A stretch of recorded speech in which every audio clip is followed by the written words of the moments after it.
ইয়াত এনেই M L এ হৈ থাকিব, এনেই আহি পেলাই ইয়াত কোনোবাই মানে ব্লগাৰ কৰিব, এনেই আহি পেলাই কোনোবাই চেহেৰা দেখাব আৰু কোনোবাই ইয়াত এম এল এ হ'ব বিচাৰিব। সেইটো এনেকুৱা ৰাজনীতি এইটো ইমান সস্তীয়া নহয় নহয়। ৰাজনীতি কষ্ট কৰিব লাগিব। মানে বেয়া লাগিল, বিৰোধী দলৰ কোন প্ৰাৰ্থী মই নাজানো, মই টিভি মোবাইল ইমান চাবলৈ সুযোগ পোৱা নাই। কোনোবাই কৈ আছে মোৰ মাক লৈ পেলাই খালি গালি পৰাটোৱে চবত ডাঙৰ অপৰাধ কৰি দিলে।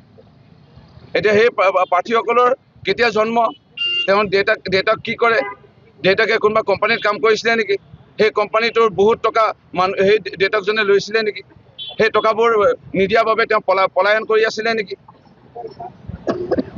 এই কথাবোৰ আমি জানো। এইবোৰতো আমি কোৱা নাই কোনে কি কৰিছে, কেতিয়া কাৰ লগত কিবা আছিলে, কেতিয়া কাৰোবাৰ লগত কিবা কৰিছিল, সেইবোৰতো আমি কোৱা নাই। আমি গোটেই তথ্য সংগ্ৰহ কৰিলোঁ। কোন কেতিয়া জন্ম, কোন বিদ্যালয়ত পঢ়িছিল, ক'ত ঘৰ, তেওঁলোকৰ পৰিয়ালৰ কোন, মামাক পৰিয়ালসকলে তেওঁলোকক এৰি দিলে নেকি, মামাক পৰিয়ালে তেওঁলোকক বেয়া পায় নেকি, আমি গোটেই সংগ্ৰহ কৰিলোঁ। মোহিনী সমষ্টিৰ কোনোবাই যদি বিধায়ক হ'ব বিচাৰে ইয়াত কষ্ট কৰিব লাগিব। মোহিনী সমষ্টিৰ ৰাইজৰ আৱেগ বুজিব লাগিব। ইয়াত মানুহ ঢুকালেও আহিব লাগিব, মানুহ বেমাৰ হ'লেও আহিব লাগিব। হস্পিটেলত মৃতদেহ আনিবৰ কাৰণে যদি গাড়ী কাৰোবাৰ নাথাকে, গাড়ী প্ৰদান কৰিব লাগিব। কাৰোবাৰ যদি তেজ দৰকাৰ, মোৰ ৰক্তদাতা মোৰ সংস্থা আছে, মই নিজে 57 বাৰ এতিয়ালৈকে মই ৰক্তদান কৰিলোঁ। ইয়াত ৰক্তদান কৰিব লাগিব। ইয়াত কোনোবা হাড় ভাঙিছে, ক'ৰবাত বাহিৰলৈ গৈছে, তেওঁলোকক ট্ৰেইনত টিকেট কাটি দিব লাগিব। ইয়াত এনেই এম এল এ হৈ থাকিব, এনেই আহি পেলাই ইয়াত কোনোবাই মানে ব্লগাৰ কৰিব, এনেই আহি পেলাই কোনোবাই চেহেৰা দেখাব আৰু কোনোবাই ইয়াত এম এল এ হ'ব বিচাৰিব। সেইটো এনেকুৱা ৰাজনীতি এইটো ইমান সস্তীয়া নহয় নহয়। ৰাজনীতি কষ্ট কৰিব লাগিব। এটা 24 ঘণ্টা এটা সময় বুলি কয়, এই 24 ঘণ্টাৰ ভিতৰত 16 ঘণ্টা ৰাইজক দিব লাগিব। আৰু মানে অসমৰ একেৰাহে মানে এম এল এ হৈ থকা চাগে বোধহয় 5 বাৰ, যদি ৰাখে হৰি মাৰে কোনে, মাৰে হৰি ৰাখে কোনে, হয়তো মই 6 নম্বৰ যদি হওঁ, যে খুব কমটি সংখ্যক বিধায়কে সেই 6 নম্বৰ বিধায়ক হোৱাৰ সৌভাগ্য হৈছে। মানে লেখত ল'ব লগা অসমৰ চাগে 5জন বা 6জন বিধায়কে আছে একেৰাহে জিকি আছে।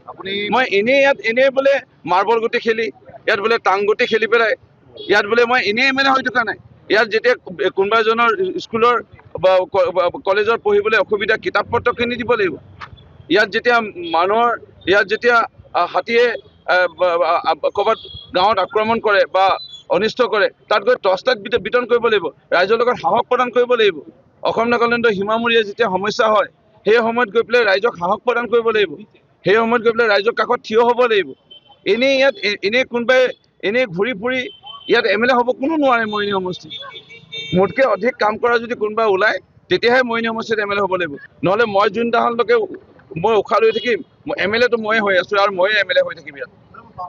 আৰু মোতকৈ কষ্ট যদি কোনোবাই কৰিব বিচাৰে তেতিয়া এম এল এ হ'ব পাৰিব। মোতকৈ কষ্ট কৰিব পৰা কোনোবা এজন ওলালেহে হ'ব পাৰিব, আৰু যদি নোলায় তেতিয়া এম এল এ হ'ব কোনো নোৱাৰে। মইতো কৈছোঁৱেই যে আমাৰ মোহিনী, সেইকাৰণে কৈছোঁ মই ৰাইজক যে আমাৰ মোহিনী আমি কৰিম। আপোনালোকে কোনোবাই মোক বেয়া পায়, কিবা পৰামৰ্শ আছে, আপোনালোকে পৰামৰ্শ দিয়ক। আপোনালোকে প্ৰতিবাদ কৰি পৰামৰ্শ দিব পাৰে। আপোনালোকে মোক নিমন্ত্ৰণ কৰি গামোচাখন নিপিন্ধালেও একো নাই, মাতি দিয়ক। মই তালৈ গৈ পেলাই মই আপোনালোকৰ পৰামৰ্শ শুনিম আৰু এনেধৰণৰ আপোনালোকৰ কিবা অসুবিধা মই দূৰ কৰিম।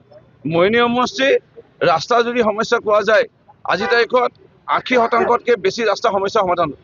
খোৱা পানী মই স্বীকাৰ কৰিম, আমি 70%তকৈ বেছি মানুহক পানী দিব পাৰিলোঁ।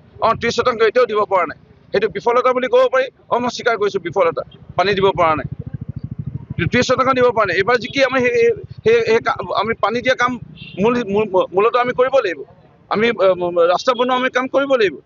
কিন্তু অংগনবাদী কেন্দ্ৰ, স্কুল, নামঘৰ, গ্ৰামথান, ইয়াত মছজিদ, গীৰ্জাঘৰ, ইয়াত বুদ্ধ মন্দিৰ আছে এটা, গীৰ্জাঘৰ আছে ইয়াত 105টা, নামঘৰ আছে প্ৰায় 650, শিৱ মন্দিৰ আছে, গণেশ মন্দিৰ আছে, হনুমান মন্দিৰ আছে, চব ইয়াত সোমাই আছে।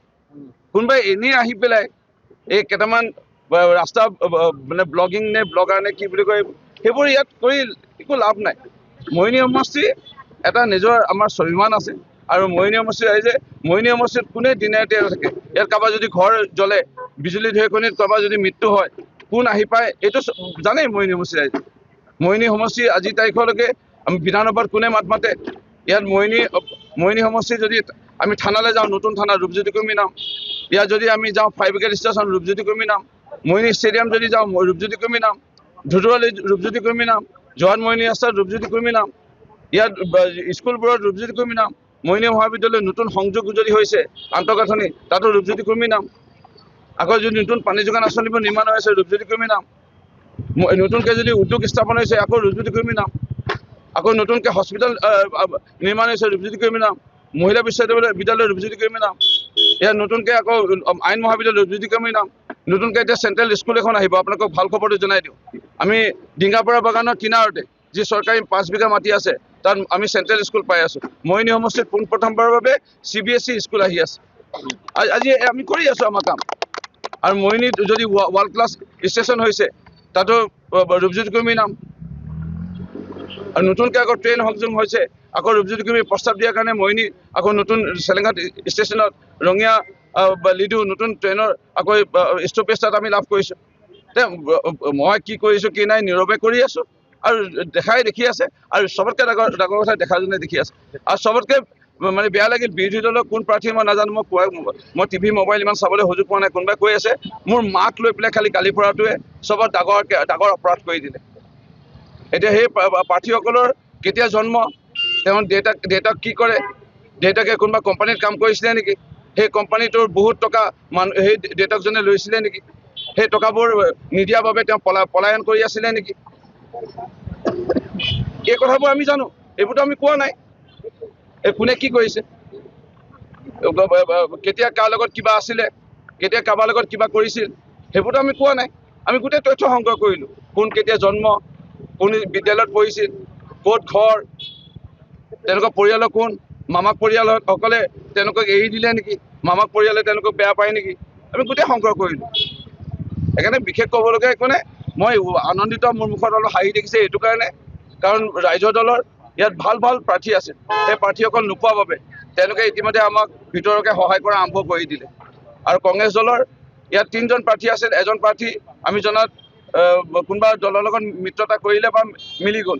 বাকী দুজনৰ যি সমৰ্থক আছিল সেই সমৰ্থকসকলে ইতিমধ্যে আমাক সহায় কৰা আৰম্ভ কৰি দিলে। সেইকাৰণে আমি যিমান সংখ্যক ভোটত জিকিম বুলি ভাবিছিলোঁ তাতকৈ অধিক সংখ্যক ভোটত জিকাৰটো এতিয়া আমাৰ যেতিয়া নিশ্চিত হৈ পৰিলে, সেইকাৰণে আমি খুবেই আনন্দিত। ইলেকশনে জেতাৰ পৰ আপনাৰ প্ৰথম